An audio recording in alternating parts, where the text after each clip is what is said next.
No. Why say that when we're live? Hi, what's up, everybody? Hello, everyone, and welcome. We already botched the opening. We're good. I said Uno when I did the countdown through Grunt Through a Loop. Welcome to the Frantic Talks podcast. I am your host, Frantic. With me, as always, saying the word Uno is my lovely co-host, Grunt. And we're here to talk about gaming. And junk. And junk. I sat back in my chair. You probably couldn't hear me. All right, so... like I said, welcome to the Frantic Talk. We're a little bit early, so it probably will be an even more chaotic episode than the last. And we have like 3 things to talk about again. So excited as ever am I for multiple reasons. We'll get there though. First, let's talk about. It'll be real fun. Let's talk about where you guys can find us to continue the conversation beyond this podcast. So first up, head over to Twitter. That's probably going to be the quickest way to reach us. We get notifications to our phone, like probably you do. I'm at FranticJ3, as always. He is at Onyx Spartan, ONYX Spartan, as always. And at Frantic_Talks is our awesome Twitter handle where you can hit both of us up. We'll both see it, whatever, you know. It's the official account.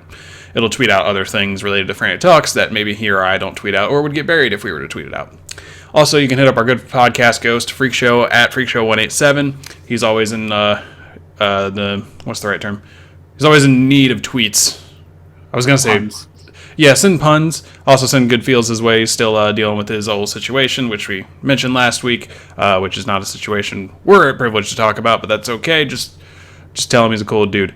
Also, you can head over to twitch.tv/Frantic Talks, where you will, that's all one word, you will find us every Saturday, usually at 3 p.m. Eastern, usually, although, like I said, we went live early today at 2:15 Eastern, so that's where the usually comes in.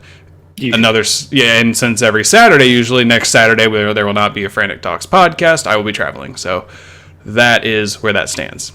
Usually. J3 abroad. Impeach me while I'm gone, please.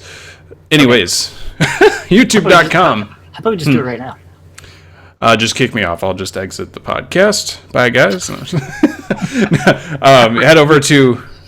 Head over to youtube.com, search up Frantic Talks. Once you hit subscribe and we get 100 subscribers, I can say youtube.com/Frantic Talks or something like that. But if you want to go over there, what's the incentive? You get the podcast about a day and a half early or so. Usually goes up right after we post this, right after we go live. You also can find the Sunday show where I talk about all kinds of music, mostly metal, typically in-depth analysis of either albums or theories or ideas. And eventually some video game stuff. Beyond the podcast, we just get caught up doing other stuff, guys. Don't blame us. I gotta find the time. Yeah, that's really what it is. So anyways, I'm looking at the list of stuff of where to find us, and I always blank at this point. FranticTalks.com is what I'm referencing. FranticTalks.com is the mothership. That's where it all started. You can head over there, find out all our cool little articles. You can also click on some of the tabs, check out older articles, check out magic.frantictalks.com if you're into Magic the Gathering. It's sort of a podcast archive as well, so you can see all our podcasts there, which will also, if you click into one, have all the relevant links, including videos, Twitch links, Stitcher links, all that great stuff. iTunes link as well. So you can subscribe and listen on your favorite platform. I must say I've been listening to the Heavy Metal Historian podcast on Stitcher, and Stitcher is amazing. It's got this cool little 30-second skip feature. I don't know if iTunes has that. I don't have an iPhone. But I really enjoy that because I can just like skip through something or skip back if I miss something. Seems like a really weird thing to be like, oh, I really want to make sure I hear that, since you could do that with like a YouTube video or something. But I don't know. I like the app. It's pretty cool. Although it does send me recommendations that make no sense. So they should probably work on that. Anyways, tangents, guys. That was last week's episode. And we're going to keep going with the theme. Also, like us. Sine over cosine equals tan or some shit. But like us on Facebook. So if you recall last week, if you'd listened to during the podcast, we were hoping by the end of it we'd have 100 likes. Well, we're 30 more above that now. We're at 128 currently as I'm looking at it. So hit the like button. Let's keep that train rolling. Let's hit 200. Broad step, yeah. You can do it, I promise. Basically, Facebook is where we post a lot of the same stuff that we'll post on Twitter, but in a more, as I always like to say, Facebook fashion. So that is basically everything, I think. That's all that's in the footer. So that's clearly all that's relevant. I mean, you can go check out our Xbox Live DVR stuff and check out all the dumb shit we do. Anyways. Pretty dumb stuff that can happen. Oh, yeah, we have a lot of funny clips. We have a lot of cool clips, like, why did that just happen? Or why am I, like, God mode for 5 seconds and then terrible for the other 30? So, those are real things. All right, anyways, let's do this as we normally do. Grunt, how was your week? Pretty plain, I would say. Let's start off with last Saturday. After the podcast in the evening, I went and played some EDH with a few friends. Yeah. That was going to go off on a slight tangent here, but it was fun to play. Good. Go on tangents. Keep going.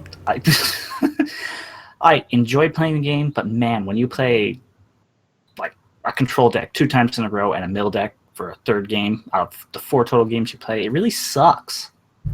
Like, really, really sucks. I believe that. I know what it feels like. What's interesting about that you say that is Wizards has been kind of pushing control out of standard in more recent cards. Not to say they've just eliminated it, but they've definitely tried to develop cards more for the fun factor and not the, I didn't get to play my super cool, awesome, spectacular, chocolatey, ultra rare god card. So, Right. It's interesting you bring that up just because I know that's a thing that is hotly debated on the subreddits. But continue. So, I understand where they're fun for the people that plays those decks, but playing against them kind of sucks because you either don't get to play your super ultra chocolatey rare card like you said, god card. Yeah. Or you just have to get rid of your library, before you can even play it, which kind of sucks. Yeah, those types of strategies they can be frustrating. But I will argue that when you do get to do it, when you finally get the payoff, it's very rewarding because you haven't gotten to do it 3 times in a row, so it doesn't take away from it overall. That's true. Continue. Sorry, I keep interrupting. I mean, so it was a little rough for the majority of the night, but I gotta play it, so that's I quasi got to play it rather. Yeah, so it wasn't too bad. Okay. Let's see. I don't remember what I did Sunday. I think I watched Walking Dead was it season finale for that last week? No, it was 2 weeks ago. 2 weeks ago. All right. So we're gonna watch Into the Badlands. That was fun. I highly recommend that show. Seems interesting. I've considered watching it since the whole first season's on Netflix. It's more so action. It has a good storyline in my mind, anyhow. But it's more so an action show, if anything. I mean, I'm always down for dumb action. But it's the choreography and fight scenes are really, really cool for the show. So if you want to see some good fight scenes, I would check that show out for sure. Okay, I know it's got kung fu, right? It does indeed, among other forms of martial arts, sword fighting. Does it have gun fu? It's a real thing. Aw. No, it does not. Gun It's fu's also not a Michael fun. Bay film. That's a good thing. You're selling me even more on it. All right. Most of the rest of the week was spent playing various odd and end games. 2 mainly. The one's not so odd and end, I guess. It's Destiny. Iron Banner rolled around this week, so I was trying to work on that. Hit rank 5 on my Warlock last night. Nice. Which I don't know how, because I've been playing earlier in the week. I was playing more on my Hunter than my Warlock. Didn't they introduce, or not introduce, but isn't there the whole catch-up factor where it boosts your ratings or your ranking? If you do have a character that's like rank 4, and you play on a different character that's like rank 0, your reputation gains are increased to catch up to that other character's current rank. So yes, you're right in that aspect. Right. Yeah, that's what So I thought. that makes sense. But I was also like half a rank away from hitting rank 5 on my Hunter, so it's still confusing me. Apparently, I won more games on my Warlock. So That'll do it. Mostly Iron Banner and Destiny. Played some NHL since I downloaded it a couple weeks. I think I mentioned it last week that I had downloaded and played it for a bit. I don't remember, but if you did, oh well. Well, I really dived into it this week. I started one thing, even though I totally don't know how to run an athletics team, so don't worry, everyone. I'm not going to take ownership of your favorite sports team and ruin it. Maybe in a video game, but not in real life. Yeah, that's where it's important. Started a franchise mode in there, and out of the 30 NHL teams, I had no idea which one to choose, so I just asked you and Freak Show to pick a number 1 through 30, and we came up with 29. So I am playing through a franchise mode currently as the Washington Capitals, trying to hopefully not ruin them and run them into the ground. Seems good. I could have told you to just play as the Columbus Blue Jackets. Or is that who they are? I don't even remember the Columbus team at this point. I know that there's a team. Joke's on us, it's probably not a Columbus team anymore. No, there legitimately is. I just don't remember the name. I think it probably is the Blue Jackets. I don't know. Let us know. Yeah, let us know in the comments if you're watching live. I don't know who's here right now, but let us know if you know. Right. And that's pretty much how my week has been. Kind of dull, quiet. I can relate to that. Tonight's not going to be. No, so... How was your week? Well, let's see. I guess I could start with how it all... Just start from the end of the podcast last week. If I remember what I did last weekend. Shit, I don't remember what I did last weekend. I probably had people over and played video games or something. I really don't remember what happened. Yeah, I don't know. I know I played games here and there. I know I played Destiny on Tuesday. Something else on Sunday. Dude, I cannot remember for the life of me what happened this past weekend. It's not like it was even like, oh, I got fucking blackout drunk. No, it's just literally, I don't remember what the fuck I did. It was apparently not that important. I know I spent time with the lady friend. Not to say time with her isn't important, but I'm just like, I don't know what I did.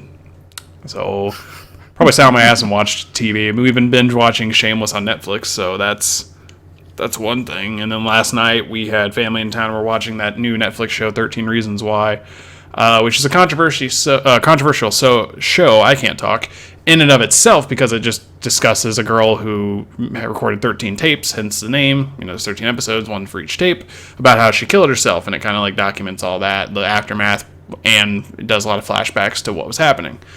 And I didn't start at the beginning. I actually showed up when they were about 3 or 4 episodes into it. So I watched from episode 4 to episode 8, and while I was interested, there were some details I was missing, but there is the big controversy, or not the big one, but there are a decent amount of them. One being, we know she's going to kill herself, so this is not a spoiler by any means, but they show the suicide on camera, like on the show, which is controversial. They also, people seem to be sharing a lot of things I've noticed about how, you know, you're not supposed to combat suicide this way. You know, you would want to combat it another way. So if I had any commentary on that, and this will definitely get me some hate mail if I say it this way, this show I don't think is supposed to be an anti-suicide or a pro-suicide show. It's supposed to just tell a story of a girl who committed suicide. Sorry that the characters didn't act exactly perfect as they should have. And that extends to all writing in my mind. So when people pick out nitpick storylines, so like a Captain America movie, I saw this Everything Wrong with Captain America video. There's the guys who do that. I forget who they're called, like Screen Junkies, I think, on YouTube. They do everything wrong with this in 4 minutes or whatever. And they nitpick some of the dumbest shit I've ever seen. It's like, oh, why didn't he do this? There was a better option for him to do it. And while I understand the logic, my mind is, yeah, but put yourself in the situation. You may not always make the best call every single time you're proposed to make any choice ever. So if that was the case, you know, we wouldn't have problems ever. So, right. Tangents. But what I'm trying to say is, no one's perfect. Why write a story about perfect characters? There's no story. Now, there are certain times where there are certain logical things that you would just expect versus way too in-depth of thinking in the moment, but story for another day. Watched it. I've enjoyed the show so far. I understand the controversies, but I think some of them are a little too ridiculous. So send your hate mail to @FranticJ3 on Twitter. We can continue this conversation elsewhere because it's touchy, is the best way to put that. Either way, that was my last night. Today, went to the Air Force Museum, which I live very close to, walked around a bit, got here, and shortly after this podcast, I will be heading to Columbus to see Avatar, the band from Sweden, along with Motionless in White, Gemini Syndrome, and In This Moment. It is going to be a hell of a fun time. One of my friends and I are going, while the rest of my friends are at Indianapolis Comic-Con right now. So if you are there, hope you're having fun. Either way, that's basically my week. Didn't really do too much. Compared to the two. Choosing between the two events, I know where I'd rather be. Honestly, I'm torn between the two, but because avatars from Sweden, and they aren't in the United States as often as a yearly Comic-Con, I'd prefer to be at the concert, which is why I'm going to be at the concert. Although they did kind of impromptu just say, hey, we're going, like 2 days ago. But, all right. yeah. That's fair enough, I guess. All right. So anyways, we got a couple of fun little random topics here to talk about today. Not too much is in the news right now. I was going to do some just quick fire topics. The new Star Wars trailer came out. That's had the world going to buzz like crazy and overanalyzing the shit out of the trailer. If you haven't seen it, go check it out. I really enjoyed the trailer and I'm looking forward to the movie. Did not realize it was the end of this year, but when I thought about it, it made sense. It's every 2 years, and it's been a year and a half since Star Wars Episode 7 came out. Hard to believe. Also... It really does seem like that movie just came out this past winter. Honestly. Yeah. Well, then Rogue One, because what they're doing is every other year they do a Star Wars movie, and in the years between they're doing like a spin-off / other type thing. So Rogue One was the first one. Next year we get the Han Solo origin story, and the year after then we get Episode 9, and then after that I don't know what we they haven't really said what it is, and if they have, I missed it. A lot of speculation, maybe like a Boba Fett movie or something, but we don't know. Oh man, what that last one will be. People would go crazy. I'd lose my fucking mind if they said there was going to be a Boba Fett movie. Case in point, right there. They'd announce it, and I'd already be like, take my money for like 6 showings. So, throw money at your screen. Random Disney executive, if you're listening right now, that's what I want. Although you probably already picked what you're going to do and have already started looking for casting. Either way, you've probably got people writing the story already. Anyways, that is true, most likely. So that, like I said, that's a YouTube video that you can check out. It's a trailer. It's a great trailer. I'm looking forward to it. There's a couple other random things that came out that I don't remember off the top of my head. It's also Iron Banner in Destiny, if you did not catch that earlier, and you might have missed it last episode. That started this past Tuesday, ends this coming Tuesday at 1 a.m. Pacific time, I think. Pacific? Or is it 3 a.m. or something like that? It's whenever the reset is, which I don't know anymore. Yeah, I don't remember the reset time itself, but the reset time for Destiny. Destiny. Hours of 1 and 3 a.m. Pacific. Right, yeah, because it's like really early for us on the East Coast. So, not a coastal state, but semantics. Well, I mean, yeah, it's Eastern time zone, Also, Bungie weekly update. We aren't going to go over it. There wasn't really anything of particular interest. There's a hot fix. I got it right. Yeah. Fucking. Except now you'll talk about something else Destiny related. You'll be like, in the world of Bungie. And then get furious at myself and confuse the listeners who don't know that I mix those two words up. Quite often. Quite often. It's pretty steps. Ridiculous. Small steps. One small step for man, one giant leap for the traveler. So I think that about sums up the news. Look at him rolling his eyes, guys. Oh, jeez, it's great. I think that sums up the news that I was going to mention. I think there was a couple other random things. Persona 5 came out. Actually, the lady friend's brother was playing that at her place when I came over. It's very interesting. I think it's Japanese. I don't remember. It's a foreign one for not specifics. It's just a turn-based strategy. Nope, role-playing game. Turn-based role-playing game. It's got a really unique art style. It's a little more... It's very anime-esque in the art style. I guess that's what you would expect, given the region it came from that I can't remember off the top of my head, but I know it's definitely over there. This is probably somehow mildly racist, so if I've already made people mad about 13 Reasons, I'm really going to piss them off for saying that. Oh, God. Here we go. Bring on the hate mail. And that about does it there. But we're going to go on to start talking about more relevant things that I've actually thought about and haven't just thrown out of the top of my head and killed like 10 minutes talking about. All right, so there's an article on Polygon that caught my eye. Xbox Scorpio could eliminate console generations. Hey, and that's a good thing, apparently, according to Samit Sarkar, whoever... I apologize if I pronounced your name wrong. Summit. Mr. That's all right.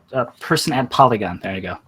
Mr. Person at, or Mr. or Mrs. or other gender pronoun at Polygon. Comrade Samit is what I will refer to you as.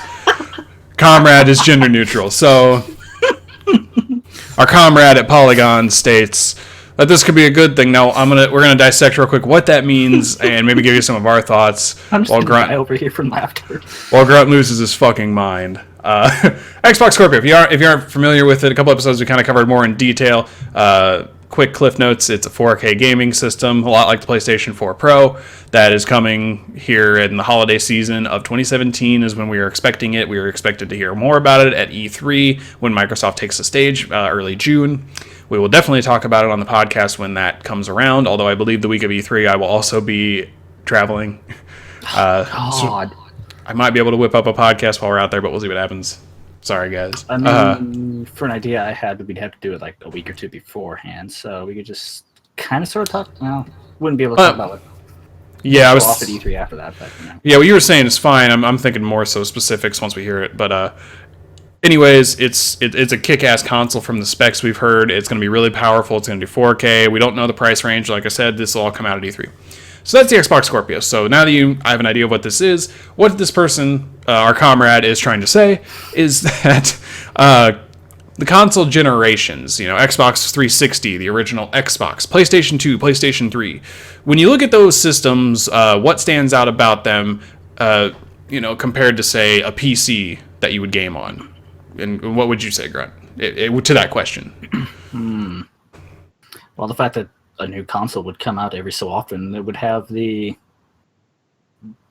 newer technology at that time. You'd basically be trading up a console every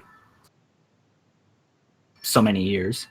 Right, so that's part of it. Now, what's the other, I would say, defining feature of console versus PC when it comes to console generations? If you don't know, it's fine. I can spoon it to you. I mean, there's a lot for me personally. Okay, so let me rephrase that. If you were to play an Xbox One, what would be the difference between that and an Xbox 360? A primary difference, besides better capabilities when it comes to the games. I feel like this is an easy answer, but I don't know it. So, can you play a 360 game on an Xbox One without an asterisk? Yes, you can. Hey, okay. Speaking of which, did you know Call of Duty Black Ops 2 is backwards? Well, one, that's great. And that's an inside joke that we just keep spewing. But basically what he tries to say here is usually with the more newer consoles, you don't get to typically play older games. It does eventually come out, but it kind of is here and there. Right. The Xbox One, it had to take some inner development. They weren't planning on letting you do backwards compatibility. But that's a big feature. And what he tries to point at in this is that when you play on a PC, you could buy a game from 20 years ago, more than likely be able to play it without really any help or maybe minor tweaks. Versus if you wanted to play an original Xbox game on the Xbox One, you can't do that. That's just not possible. Right. So sorry, I keep saying he, I don't know if this is a man or if Comrade Samet is trying to point out to us that Xbox Scorpio is possibly trying to eliminate that. Now, this person doesn't go into too much detail in this article, but I think that brings up a good point. Now, something I want to tie into this is I remember back when Steam OS was announced, the Steam Box, the Steam Link, they were trying to kind of streamline building your own console as a way to look at it. Now, that's not entirely true, but that's how you could potentially look at it. It's not much different than building your own PC, you just need the specific peripherals. And in a way, my PC that I'm recording all of this on and doing everything we do on it is a console. Because I can hook it into my TV in the other room with Steam Link and play with 4 controllers almost as if I had a console. And it just has like an infinite library because, Jesus Christ, 2 terabytes goes a far way. But I don't know. It's interesting that they pose this because I don't know exactly how it's going to work in that sense, because with my PC, I can just take the side off and upgrade the graphics card. Hell, I did that a couple of months ago. But with an Xbox One Scorpio, anytime you try to get into an Xbox, you'd void the warranty. So if you mess up something going in, you have to buy a brand new Xbox. They don't want you going into it. Yeah, that's going to be very interesting, unless they plan on changing that, But then are we talking to where, is it going to be just like swapping out components like you can on a PC, or is it maybe going to be, oh, we have another new system coming out, feel free to trade this one in, some weird like trade-in program for that? Yeah, and I think this might be too narrow of thinking, because in a way they could just say an Xbox game. There's no 360, there's no original, there's no one tacked onto that. It's just an Xbox game. Right. So Destiny 2 comes out here in September, it's an Xbox game. 10 years from now, whatever Xbox you're playing on will still be able to play it. And I think maybe that's what they're going for, where you maybe don't get to upgrade the components, you just go buy a new system, which is cool, but still pricey, I think. Oh, yes. Especially since, the estimated price points for the technical, based on the technical specs that we got last week were, people were saying that it's going to be probably at least $500 for the Xbox Scorpio. Yeah, I don't know what that was, but My mailbox. okay. It was indeed the mailbox. Yeah, and that's also a very good point, I think, because $500 is a steep price. And interestingly enough, right before we started recording here, I watched this video about this dude, Racevic is his name, and he's the guy who did the history of the Halo games that I highly recommend you check out. They're long ones, but they're very good watches, where he points out about Bungie's original philosophy of be your own consumer, as in make games you would want to play, make games that meet your standards. What I'm trying to say is that he brings up a very good point in this video that when you release something that's $60, like a video game, most likely the other $60 game that comes out that same week is not going to also be bought. There's a very few that are going to say, I have $120 to drop on 2 games. They're going to pick the game that appeals more. Right. So a $500 system, that's a lot of money. And when it comes to how often we'll be getting new systems, shelling out $500 every 2 or 3 years, I don't think that's something people can feasibly do without harming their financial status. Right. Not to say people aren't rich, or like if you're probably middle class, you couldn't afford it, but I don't think that's the smartest investment. So it's interesting to hear what this idea is and how it's going to work, because we don't know. Pure speculation at this point, but I don't know. I thought it was really interesting that they might nix the whole console generation idea that they're seeming to say that they're going towards. That'd be interesting to see if they do that. And what I'm curious is if they do decide to go with that model, or that ideology, I guess you could say, for lack of a better term, would Sony essentially be forced into doing something like that for their next console? Absolutely. Even though the PlayStation 4 Pro came out not too long ago, I almost guarantee you they're already working on something that's going to be the equivalent to the Xbox, the PS5, or the PlayStation 4 Pro squared. PS4, I just clicked the PS4 Pro squared. Took a second. No, I see what you mean. So it's essentially the competition in that market, really, between the companies. You can even throw Nintendo in there because they're technically competing, even though it might not seem like it. Yeah, they're in this weird niche that works really well for them and them only. So I don't know how they would respond. I think it also would be an interesting thought of computer gamers, the PC master race. Besides the people who really enjoy building them, would it appeal to them if, let's say it is the fact that they nix the console restrictions for the games and it's just you buy an Xbox game, it works. Let's say it's that theory. Do you think that PC gamers would be more inclined to just kind of go buy a pre-made console that lasts for 4 or 5 years for roughly the same price they could build a PC, and then just play it and then get the new system when it comes out 4 or 5 years later? Do you think that would appeal? Because I feel like that's what it would end up being if this is the case. It would appeal to some of them, but you're really true devout believers of the PC master race, they would probably not catch on to it because a new hard. Give me a fancy computer piece here. Like a 1080 graphics card? Yeah, a graphics card. New graphics card comes out, maybe every couple years. They can just crack open their PC case, like you said, and throw in the new graphics card, and boom, they have the top graphics unit on the market at the time. While maybe the Scorpio has one that's like a generation old now. Yeah, that's a good point. So it would for your people that are like, oh, I don't really like these consoles. I'm going to build a nice high-end gaming PC that'll last me for a while. Then this new console comes out. It's like, wow, that's cool. I want one of those. I'll buy one of those too if I can. And it'll appeal to them. But like I said, not your ones that really, truly are cemented in the fact that PC master race. Yeah. And there's definitely something to be said about you creating it, essentially. You know, Right. you putting it together versus just buying a box that works. There's definitely merit in that. I can tell you that right now. So, Oh, yes.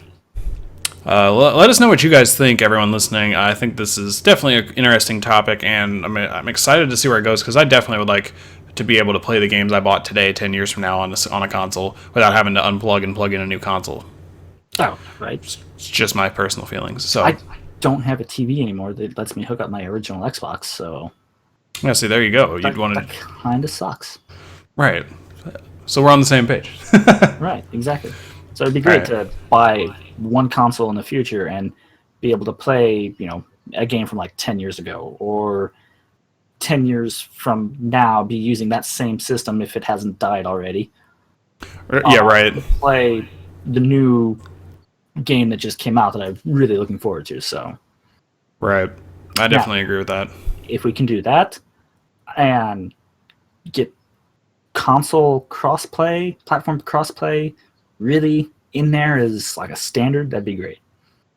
Yeah, I would definitely love for that, because the only game we can do it in right now is Rocket League, and it's only via matchmaking. You can't party up, which I understand it's not a simple task. I'm sure with everything that it involves with networking, the net code, I'm sure is involved. Speaking of someone who doesn't truly know that, I definitely understand that there are many leaps and bounds to conquer at this point. But hopefully, 10 years from now, we're playing on an Xbox that can connect to a PlayStation, and I can still play the original Destiny with my bros. So, It'll probably be Destiny 3 by then. oh, there will be, but I'm just saying if I ever wanted to, Right. could happen. So, okay. Next story that I want to talk about, and the last story we'll talk about here for the remaining time we have. This was an interesting read that I found, and I actually didn't even tell Grunt about this. The title is, "There's Not Much Role-Playing in Role-Playing Games These Days." Now, this is talking about the main two of Mass Effect Andromeda, and I believe he also mentions Fallout 4. He being Ben, and I'm quoting here, Yahtzee Croshaw. Apparently his nickname is Yahtzee. No. Yeah, Comrade Yahtzee Croshaw here. He brings up an interesting point, and this is something I figured you'd be very interested in, Grunt, since you tend to really enjoy like Skyrim and other role-playing games. I mean, not to say I don't, but You don't. No, I definitely enjoy them. I'm just I don't know. I'm in a weird situation where if I can't play with other people, I really have to I really need something other than incentive. Right. It's really weird. But what you're trying to say basically is, I enjoy role-playing games more than you. Yes. So I figured this would appeal definitely to you. That's the broad, simple way of saying it. Right, yeah, I try not to, be blunt when I say things. Hey, sometimes you need to be blunt. Like that is very true. Blunt force object at times. Right. Or like a bad juju. So if you're ever wondering what he is saying, as I start to read the first line of this paragraph to segue, the point of his article is that Mass Effect Andromeda and Fallout 4 kind of lack what makes for a role-playing game, role-playing. So if you aren't really familiar with what a role-playing game is or how it works, essentially it's you play the role you want to play, hence the name. Do you want to be the guy who just goes around fighting stuff and is a warrior? Do you want to be a little spy who tries to manipulate others? Do you want to, I don't know, not fight at all and try to beat the game by just being diplomatic? Typically role-playing games can fill that by just allowing you to have multiple options. And the example he uses in this article is the dialogue system from Fallout 4 and Mass Effect Andromeda, because they're actually very similar. Because, they're a big part of this system. Where in Fallout 4, you can basically pick whatever option you want, and it has basically no effect on the outcome of everything in the story. So essentially, you can choose to be the character you want, but it will have literally no effect. Versus in another game, and I'm going to use this only because I played it briefly, like Dragon Age, you pick your options that could be very rude talking, you could be very nice talking, and it seems to have more of an effect. Now, I've never finished a Dragon Age game, so sorry if I use that as a bad example, but that's kind of his point, is that the role-playing in these games, the biggest part of role-playing being dialogue, I'd argue, doesn't seem to have an effect, so it's more focused on the combat. So role-playing games, his argument are role-playing games focus more on combat systems than dialogue and actually role-playing. Right. And this is linked to Reddit, so that's where I found this. And the comment section kind of had a couple of good points to bring up, but primarily AAA games are not good role-playing games. Discuss. No, I'm just kidding. But I don't know. That's how that Reddit comment ended. No, it was actually... games are not good role-playing games. Discuss. It was actually a much more in-depth comment where he started off by saying AAA games are bad role-playing games, but look at the indie market. There's a ton of great ones. And the overall consensus at that point was, oh, so there's good role-playing games if you know where to look. And this goes back to the video I already mentioned, which is really funny that I watched this video right before we've talked today because it ties it in so well. Be your own consumer in the eyes from the eyes of your developers. We could talk about this in multiple ways. You know, are AAA developers losing sight? Are they getting stripped of their sight? Do they not care? Is it an issue of time versus resources? I don't know. But I think it's interesting because we tend to criticize AAA games a lot. And overall, I think it's corporate overreach. That's my personal opinion. You know, you don't make a game and then just sell it and hope people like it. And knowingly know that it's got lackluster stuff. But I don't know. It's a weird topic to dissect because there's so many variables that could be the real cause, you know, the quote-unquote real cause, although I'm sure it's not that black and white. Right. I don't know. I think depending on some things, you know, on some games it is, like you said, corporate overreach. I know. Yeah. I see what you did there. Some developers, they do have their publisher that, you know, slightly dictates how they develop the game. That's why a lot of people nowadays, I think, prefer indie games because it's what the developer actually wants to create. It's their vision. Yeah, that's very true. The publisher should just be there to, you know, help them get the game out there, market it, you know, pay the bills, essentially. Yeah, and that's another point in that video I keep mentioning by Raycevic, which I will link to in the description of this since it seems to be so goddamn pertinent, is that, you know, be your consumer and make sure your producer is also your consumer. Right. So when it comes to what you're doing, your ideals, the way you focus it, you know, it's important to not see yourself as a developer versus gamer. Right. You should see yourself as one. You should. And you should make games people want to play, including yourself.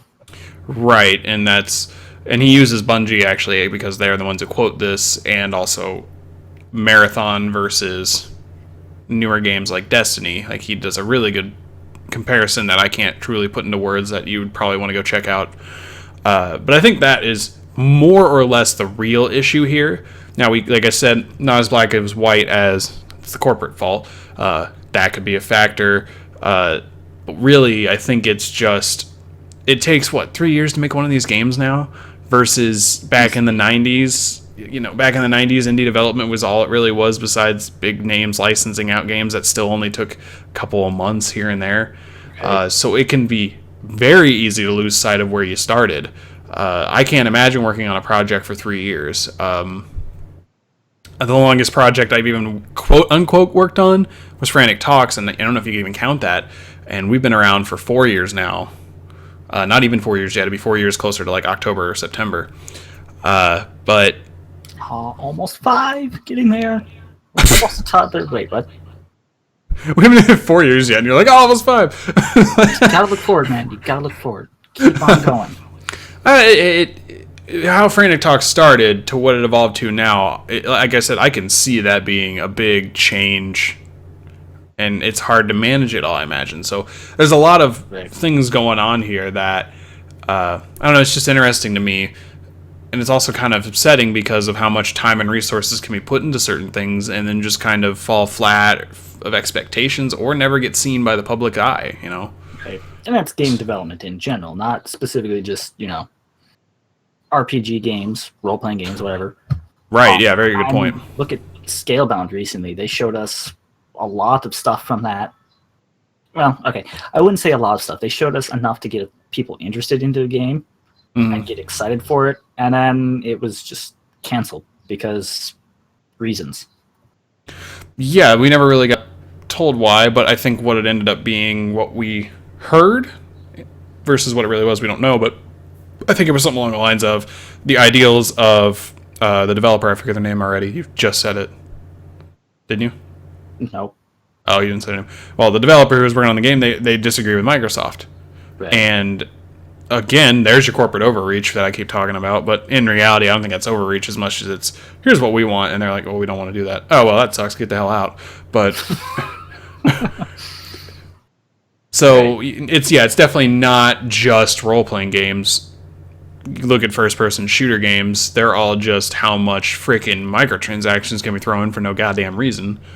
Pay to win. Who would want to pay all that money? Would you, if you were the developer of this game, do you really think that you'd want to put all this money into the game? Like, yeah, you got your whales who are going to do it, but there are other people who just don't want to do that. So, I don't know. Right.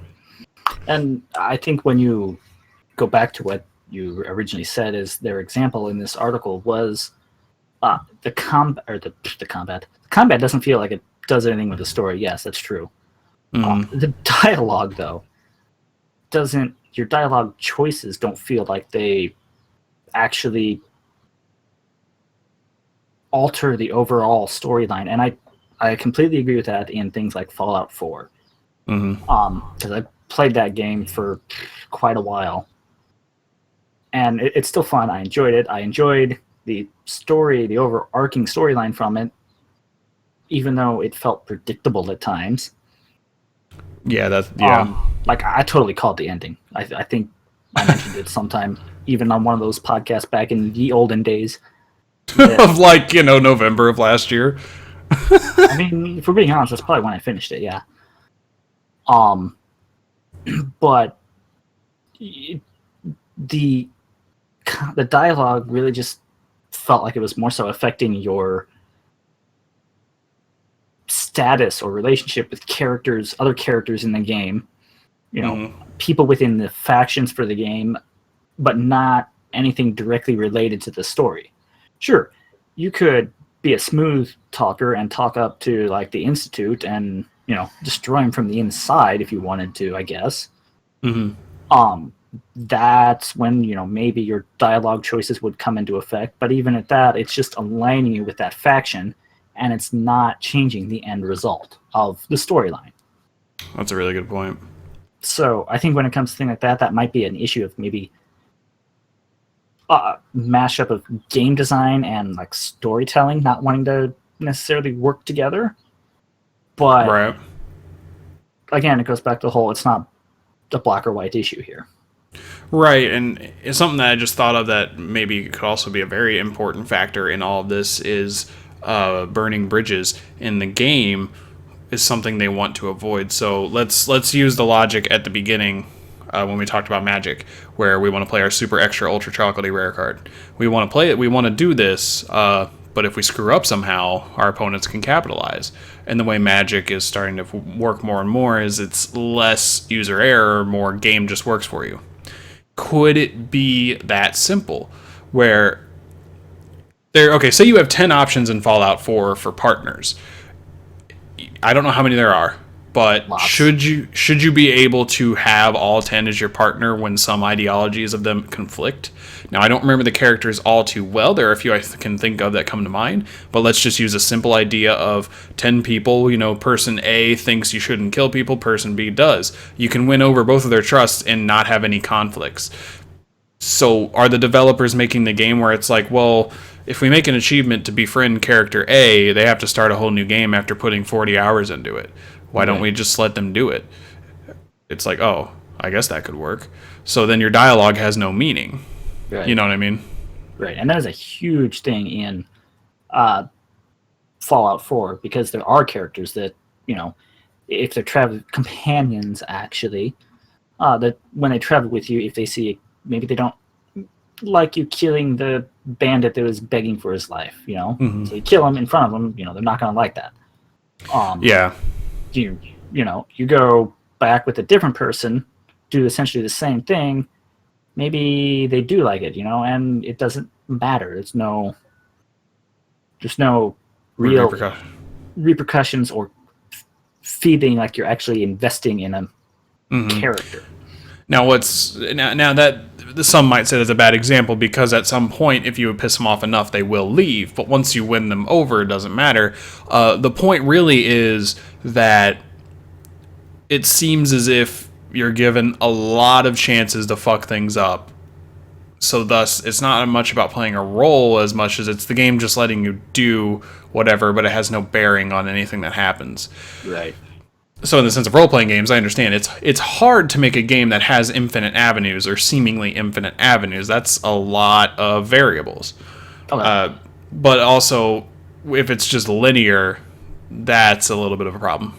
Right. So, I mean, you could end up with like 3 or 4 different endings or something like that, as opposed to just the same one ending, really, but having no bearing. Basically, what you do has no bearing on it, so... Right. I feel with role-playing games and things like dialogue and, basically how you interact as a character or a person in the game world, I feel like it should be as far from feeling linear as possible. Absolutely. And more so just like, yeah, I'm a person here. What am I going to do? So far, I think that's what I've enjoyed the most about Skyrim is I haven't noticed things like that. I'm still on the trail for an overarching storyline, obviously, but I haven't really noticed where it seems like my speech is being, or my dialogue, I have a low speech skill, by the way. It's like, I think 15 or something, so. Yeah. So you have like really bad chances at success. Oh, yes. Yes, I do. I'm working on it, though. I'm becoming the voice of persuasion. Can't say reason. Right. The voice of persuasion. Yeah. But I feel like in a game like that, you can, or in Skyrim specifically, you can do what you want, and you will have repercussions.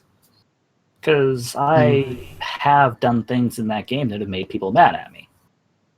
Yeah, that's true. So it feels like it's more so like that in Skyrim. It's more the way it should be, I guess you could say. And I want to wrap this up here with this last point I'm going to make, which, thinking about repercussions, a game like Fable comes to mind. The original Fable, when you like did bad things in cities, the penalties for it were typically pay X amount of coins or whatever. And that carried over. You came back, you still owed that, and the longer you didn't pay it, the more you owed it. Eventually got to a point where they come after you, if I'm remembering it all correctly. And so they did that in Fable. That's actually because there are certain places that where you can't have weapons unsheathed. So if you took out your weapon, you'd immediately get fined unless you put it away within a certain amount of time. Like guards would come up to you like, "Hey, what are you doing?" So they had really interesting mechanics in that sense. I think my point being here is I've lost it. Damn it. You're playing repercussions. Right, yeah, repercussions. That game introduced them in a very unique manner is kind of what I'm saying. But it's a matter of you have 2 options in that sense in this game, in this example here, where you pay the fine, and if you keep doing what you're doing, you're going to have to keep paying the fine and have no money, or you have to come back at a way higher god level tier and just kill everybody, which is, of course, what my friend did. That's what I so, yeah, so I mean, if you're already playing a role where you are killing people, that works to your favor because you theoretically owe them money, but you can just come back and kill everybody, and then they're like, okay, you don't got to pay us, we just want to live. Well, no little sword and sheath in their face, or sword and shield. So, I don't know. I think overall it's an interesting topic. I'd love to hear what everyone else listening has to say about it. because I definitely agree that the bigger the game gets, the harder it is to have a focus on everything, especially in the AAA world where certain standards from the companies are expected, and a lot goes into them. And of course, the argument will almost always be there that you can go to the indie world and find exactly what you're looking for, just as in Magic, the argument Dies to Doomblade will always be relevant. But that's not the best argument, It's, for lack of a better argument, it's the starving child in Africa argument, which is this will always be true, but it's not really within what we're discussing. You know what I mean? Right. And of course, not to take away from the children dying in Africa. Just what came to mind and something I constantly hear when people try to say something and prove their point. It is not a strong argument because it's not really relevant to what we're discussing. So, indie games, yes, you could find an RPG game that works. It'd take a bit. But that's not fair to say AAA games shouldn't be what that indie game is. So, I have to agree with that. Yeah, that's my point. And I think that's all I have to say, unless you have any more to add to that. No, not really. I'm pretty sure I covered everything, covered all my thoughts for that topic. Okay. Well, I think that's where we'll end this week's episode. Reminder, there will not be an episode next Saturday. I will be traveling. But that's okay. You'll get to hear this episode on like Monday or something. Let us know what you guys think. I'd love to hear your opinions, whether it's on the first story today, which was about the Xbox Scorpio, or on the role-playing games, not being really role-playing-y, or both. Love to hear your opinions, all that fun stuff. Continue the conversation. Where can you do that? Well, I'll let you know here. Head over to twitter.com/ or at FranticJ3 is me. At Onyx Spartan, ONYX Spartan is the lovely man on the other side of the screen over there. Grunt, of course. Onyx Spartan, all one word. ONYX Spartan. You can also hit up at Frantic_Talks. That is the official at Frantic Talks article. If you want to yell at us for all the probably controversial things I said today, go for it. Either way. You can also hit up our good podcast ghost at FreakShow187. He always loves those puns. Also, still send some good vibes his way. Also, you can hit up, I don't have the website in front of me, twitch.tv/Frantic Talks, all one word, where we go live every Saturday, usually, at 3 p.m. Eastern, usually. This episode started around 2:15. It's like 3:15 now, so Usually. Also, you can keep an eye on the Frantic Talks Twitter account. We do tweet out when we go live playing like video games, which we did do this past week when we were doing Iron Banner. It tends to not be for too terribly long due to limited schedules, but hey, just keep an eye out. Maybe you can pop on notifications. I promise we don't tweet from that account more than maybe 4 or 5 times a week, so you won't get like 30 notifications every day for us retweeting something. Beyond that, you can head over to youtube.com, search up Frantic Talks. Be the first thing you find, all the cool videos that we've uploaded, mainly podcasts and the awesome Sunday show. You can subscribe there to get the podcast on Saturday instead of Monday when it gets posted to Stitcher and iTunes and the website, because we always upload the video version right after this is recorded. Like I said, Sunday show is pretty great. I talk about metal music normally, and it's typically concepts, ideas, albums, all that fun stuff in there. Definitely recommend that. I do try to cover more broad topics that apply to most music than just metal, but sometimes I really want to talk about an album I like. And you can also head over to facebook.com/Frantic Talks, hit the like button. We are currently at, I think, still 128 likes. Let me refresh the page real quick. Yeah, we're at 128 likes, which is awesome. Keep the likes flowing in, guys. Love that. And you'll also get podcast posts on there. You'll get article posts, all that good stuff. The YouTube videos get posted there as well. It's just a more Facebook-y version of our Twitter account. And last but not least, head to FranticTalks.com, where you can find all the lovely stuff I just mentioned in the footer or in a post, like the latest podcast post, where you click on it and find Stitcher, iTunes, YouTube video, even SoundCloud, all that great stuff. Twitch link is there too. And also magic.frantictalks.com. We kind of mentioned Magic the Gathering in this podcast. We normally do. On each podcast, you can read up on some of the cool stuff we've written there. And that about does it, I think. Anything else? Basically, just search Frantic Talks, and 10 times out of 10, you will find us. That is guaranteed, I promise. Space or no space, you'll find us. So. Exactly. All right. I think that about does it for us, guys. Let us know what you think. Love to hear it. Like, subscribe, comment, tweet, all that fun stuff. Smash that subscribe button. Oh, wait. Smash that subscribe button, guys. Oh, God. All right. Anyways, I'm gonna go watch Avatar go be crazy on at a concert. So, woohoo! All right. I'm Frantic, guys. I'm Grunt.